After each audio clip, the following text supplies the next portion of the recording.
Do you ever feel like no matter what choice you make as a woman, someone is disappointed? If you stay at home with your kids, someone says you're wasting your education.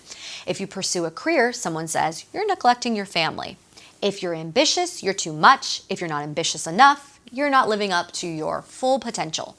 Sometimes it feels like women can't win. So let's talk about it.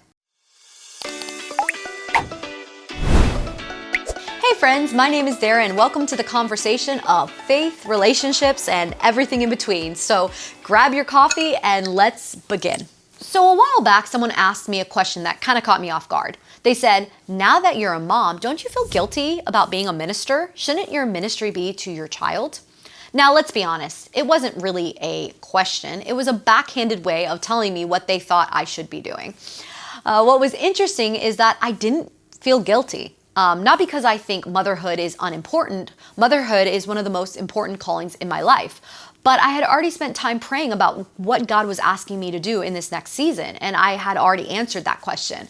I had come to the realization that one calling didn't cancel out the other.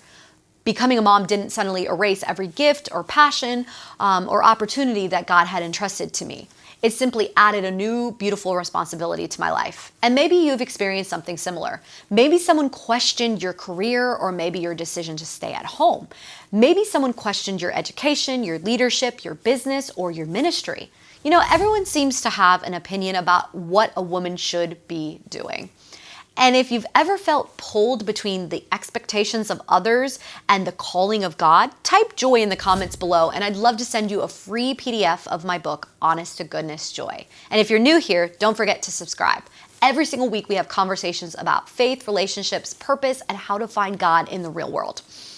So, many women are carrying guilt that God never asked them to carry. We've somehow convinced ourselves that if God calls us to one thing, He can't possibly call us to another.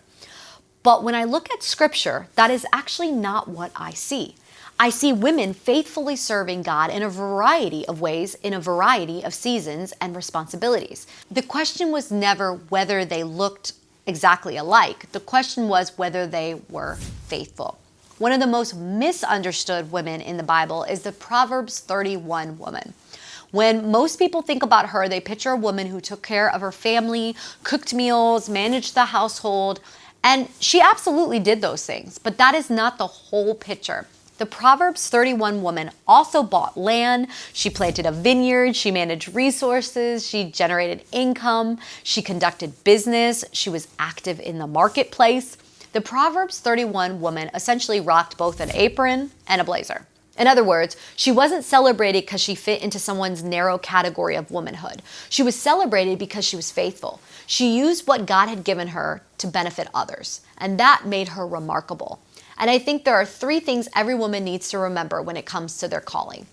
The first is stop comparing your calling to someone else's. Comparison makes us question. Maybe God has called one woman to invest heavily in her children during a season, and maybe another woman is building a business. Maybe another is leading a ministry. Maybe another is pursuing a degree. The problem starts when we assume every faithful woman should look exactly the same. God has never made copy-paste image bearers. Throughout Scripture, He used different women in different ways, in different seasons, and in different circumstances. Your assignment is not someone else's assignment.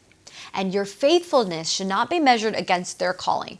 Imagine walking into an orchestra and telling the violin, you should be a trumpet. Or telling the percussion, you should be like the cello. It would sound ridiculous because the beauty of an orchestra is that every instrument has a different role. Yet we do this to women all the time.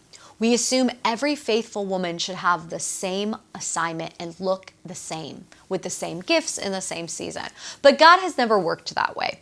So, the second thing I would like to tell you is this. Stop apologizing for gifts God has given you. If God gave you the ability to teach or lead, create, organize, write, build, encourage, disciple, influence, why should you feel guilty about using those gifts?